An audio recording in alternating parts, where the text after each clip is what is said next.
আসসালামু আলাইকুম ওরহমতুল্লাহি তাআলা ওয়া বারাকাতুহু। সম্মানিত মুসলমান দিনদর্দী ভাই বোনেরা, আজকে আমি আলোচনা করব কিভাবে রুকায়া করতে হয় জাদুগ্রস্ত, জিনগ্রস্ত এবং বদনজরে আক্রান্ত, কালো জাদুতে আক্রান্ত রোগীকে কিভাবে রুকায়া করতে হয় এবং শক্তিশালী রুকায়া, খুবই একটা শক্তিশালী রুকায়া আজকে আপনাদের সামনে আলোচনা করব। আপনি যখন এই রুকায়াগুলা করবেন তখন যদি আপনার শরীরে বদনজর থাকে, বদনজর কেটে যাবে। যদি জাদুগ্রস্ত রোগীকে করেন, জাদুগ্রস্ত রোগীর জাদু নষ্ট হয়ে যাবে। যদি জিনগ্রস্ত রোগীকে করেন তাহলে দিন দূরে সরে যাবে এবং ঘরে যে হবিজ জিন রয়েছেন, খবিজ জিনগুলো পালিয়ে যাবে এবং মনের অস্থিরতা দূর হবে, ঘরে শান্তি ফিরে আসবে এবং রিজিকের মধ্যে আল্লাহ পাক রব্বুল আলামিন বরকত দান করবে। এই রুকায়ার বরকতে আল্লাহ পাক রব্বুল আলামিন এই সমস্যাগুলা আপনাকে দূর করে দিবেন।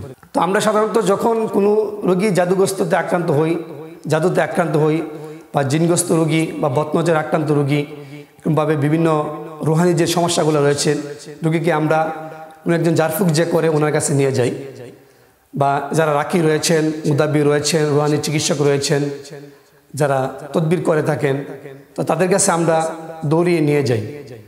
তো এখন আমি আজকে আলোচনা করব কিভাবে আপনি নিজেই, আপনি যদি একজন মুসলিম হন, আপনি নিজে কিভাবে ঘরে বসে এই জাদুগ্রস্ত রোগীকে আপনার জাদুর চিকিৎসা করবেন, জিনগ্রস্ত রোগীকে জিনের চিকিৎসা করবেন, বদনজর আক্রান্ত রোগীকে বদনজর চিকিৎসা করবেন, কালো জাদুতে আক্রান্ত রোগীকে কালো জাদু কিভাবে দূরে সরিবেন, কালো জাদু কিভাবে কাটবেন, সেই বিষয় নিয়ে আমি আলোচনা করব। অথবা বন্দিশা কোনো রোগী যারা রয়েছে, বন্দিশা রোগীকেও আপনি তাদের বন্দিশা দূর করতে পারবেন আপনি ঘরে বসে। আসুন আমরা আলোচনা করি। তো আল্লাহ পাক রব্বুল আলামিন পবিত্র কোরআন কারীম দিয়েছেন মুসলমানদের হেদায়েতের জন্য এবং শিফার জন্য। শিফার জন্য আল্লাহ পাক রব্বুল আলামিন পবিত্র কোরআন কারীমও দিয়েছেন, হেদায়েতের জন্য দিয়েছেন। যারা হেদায়েত চান তাদের জন্য হেদায়েত, এবং যারা কোরআন কারীমের পবিত্র আয়াতের মাধ্যমে শিফা চান, আল্লাহ পাক রব্বুল আলামিন শিফাও দান করেন। তো কিভাবে আমরা সেই আমলটা করব বা রুকায়াটা করব, শক্তিশালী রুকায়াটা আমরা কিভাবে করব? কোরআন কারীমের শেষে যে দুইটা সূরা রয়েছেন, সূরাতুল ফালাক এবং সূরাতুন নাস। সূরাতুল ফালাক, সূরাতুন নাস রুকায়ের জন্য খুবই শক্তিশালী, খুবই পাওয়ারফুল দুইটা সূরা। কি জন্য আমি বলছি যে পাওয়ারফুল সূরা? রাসূল পাক সাল্লাল্লাহু আলাইহি ওয়াসাল্লামকে যখন তার চুল মুবারক নিয়ে এরকমভাবে যখন তাকে জাদু করা হয়েছিল, কূপের ভিতরে যখন চুল পাথর নিচে চাপা দিয়া 11টা গিরু দিয়ে যখন পাথর নিচে চাপা দিয়ে রেখেছিলেন, তখন ফেরেশতারা রাসূল পাক সাল্লাল্লাহু আলাইহি ওয়াসাল্লামকে সংবাদ দিলেন যে আপনাকে এরকমভাবে এই কূপের ভিতরে জাদু করা হয়েছে। তখন সাহাবা কেরামগণ ওই চুলটা নিয়ে আসেন উপরে, এবং নিয়ে আসে এরকমভাবে সূরা ফালাক, সূরা নাস, এই দুইটা সূরার মাধ্যমে রাসূল সাল্লাল্লাহু আলাইহি ওয়াসাল্লামের উপরে যত জাদু ছিল সকল জাদু কেটে দেয় এই দুইটা সূরার মাধ্যমে। এবং আল্লাহ পাক রব্বুল আলামিন এই দুইটা সূরা নাজিল করেন ওই সময়ে যে সময় রাসূল সাল্লাল্লাহু আলাইহি ওয়াসাল্লামকে জাদু করা হয়েছিল, এবং এই সূরার মাধ্যমে রাসূল সাল্লাল্লাহু আলাইহি ওয়াসাল্লাম জাদু হতে মুক্তি পেয়েছিলেন। এই জন্য এই দুইটা সূরা খুবই শক্তিশালী দুইটা সূরা। আপনি কিভাবে এই সূরাগুলো আপনি পড়তে হবে? যখন জাদুগ্রস্ত রোগী জাদুতে আক্রান্ত হবে, আপনি বুঝতে পারবেন যে জাদুগ্রস্ত রোগী জাদুতে আক্রান্ত।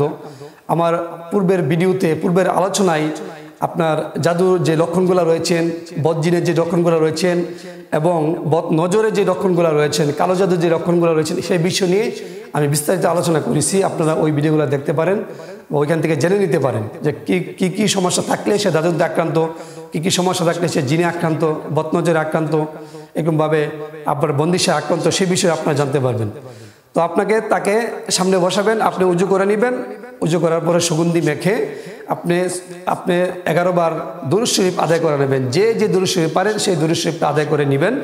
আদায় করে নেওয়ার পরে আপনাকে সূরা ফালাক আগে 7 বার আদায় করবেন এবং সূরা নাস পরে 7 বার আদায় করবেন।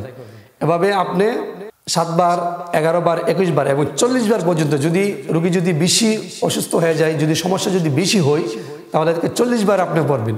সূরা ফালাক 40 বার, সূরা নাস 40 বার, সূরা ফালাক 1 বার, সূরা নাস 1 বার, এভাবে 40 বার আপনি আদায় করবেন। আদায় করার পরে তার উপরে ফুঁক দিবেন। তার উপরে যখন ফুঁক দিবেন, দেখবেন এই সূরার বরকতে, এই কোরআনের আল্লাহ পাক রব্বুল আলামিন আয়াতের বরকতে তার জাদুগুলো আস্তে আস্তে কেটে যাবে। তারই সাথে সাথে আপনি তার সামনে তাকে বসিয়ে আপনি সূরাতুল বাকারা বেশি তেলাওয়াত করবেন। আর সে যদি সূরাতুল বাকারা যদি পড়তে পারে তাহলে সূরাতুল বাকারা বেশি বেশি পড়বেন। যদি না পড়তে পারে আপনি লাউড স্পিকারে ঘরের ভিতরে বাজাবেন, ঘরের ভিতরে লাগিয়ে রাখবেন যেন সে শুনতে পায়। এবং পাশাপাশি সূরাতুল মুজাম্মিল তার কানের দ্বারে অর্থাৎ তার সামনে পাঠ করবেন যেন সে শুনতে পারে সূরাতুল মুজাম্মিল। অথবা যদি পাঠ না করতে পারেন অন্ততপক্ষে আপনাকে লাউড স্পিকারে আপনি লাগিয়ে রাখবেন যেন সূরা মুজাম্মিল এবং সূরা বাকারা সে যেন শুনতে পারে। আর আক্রান্ত রোগী যদি সূরা বাকারা এবং সূরা মুজাম্মিল পাঠ করতে পারে তাহলে এটা হবে বেস্ট, সর্বোচ্চ একটা ভালো পর্যায়ে হবে যদি সে সূরাতুল বাকারা সূরা মুজাম্মিল আদায় করতে পারেন। এবং সূরাতুল বাকারা সূরা মুজাম্মিলের সাথে রুকায়ের যে 33 আয়াত বলা হয়, আপনারা রুকায়ের 33 আয়াত যে বলা হয়, রুকায়ের 33 আয়াত আপনারা পাঠ করতে পারেন। এই 33 আয়াত যদি আপনারা পাঠ করেন তাহলে আস্তে আস্তে যখন আপনারা এভাবে 21 দিন 40 দিন পর্যন্ত আপনি এইগুলা তাকে চিকিৎসা করতে থাকবেন, দেখবেন তার ভিতরতে সকল সমস্যা আস্তে আস্তে দূর হয়ে গেছে। এবং যখন শনিবার মঙ্গলবার আসবেন তাকে বড়ি পাতা 60টি বড়ি পাতা নিয়ে বেটে পানির সাথে মিশিয়ে তাকে গোসল করাবেন, পবিত্র স্থানে এরকমভাবে গোসল করাবেন। দেখবেন ইনশাআল্লাহ আজ্জা ওয়া জাল এই আমলের বরকতে অবশ্যই জাদু কেটে যাবে, জিনগ্রস্ত রোগীর জিন দূরে সরে যাবে এবং বদনজর আক্রান্ত রোগীকে আপনি সুস্থ করে তুলতে পারবেন, কালো জাদু রোগীকে সুস্থ করে তুলতে পারবেন, বন্দিশা রোগীকে যাদের বিবাহ হয় না বা বিভিন্ন মানসিক সমস্যা বা অন্যান্য সমস্যা, বন্দিশা, ব্যবসা বাণিজ্যে খারাপ লক্ষণ, সেই সকল রোগীকে আপনি সুস্থ করে তুলতে পারবেন। তাহলে আপনাকে আমি যে নিয়মটা বলেছি সূরাতুল নাস, সূরাতুল ফালাক আগে সূরাতুল নাস পরে এগুলা পাঠ করে তার শরীরে ফুঁক দিবেন, সূরাতুল বাকারা এবং সূরাতুল মুজাম্মিল এবং রুকায়ের 33 আয়াত তাকে পড়তে দিবেন অথবা তার সামনে আপনি পড়বেন এবং বড়ি পাতা দিয়ে শনিবারে এবং মঙ্গলবারে তাকে গোসল করাবেন। ইনশাআল্লাহ আজ্জা ওয়া জাল একটা মোকাম্মেল ট্রিটমেন্ট। এই মোকাম্মেল ট্রিটমেন্ট আপনার এই যে চিকিৎসাটা আমি দিয়েছি, এই মোকাম্মেল ট্রিটমেন্ট যদি আপনারা সঠিকভাবে করতে পারেন এটা হবে এক শক্তিশালী একটা রুকায়া। ইনশাআল্লাহ আজ্জা ওয়া জাল এই রুকায়ার বরকতে আল্লাহ পাক রব্বুল আলামিন আপনার রোগীকে সুস্থ করে তুলবেন। আল্লাহ পাক রব্বুল আলামিন যেন এই কুরআনের কারিমের বরকতে আমাদের জাদুগ্রস্ত রোগীকে, জিনগ্রস্ত রোগীকে, বদ নজরে আক্রান্ত রোগীকে এবং অন্যান্য সমস্যা রোগীকে, রুহানি সমস্যা রোগীকে আল্লাহ পাক রব্বুল আলামিন সুস্থ করে তোলেন। সবাই বলি আমিন।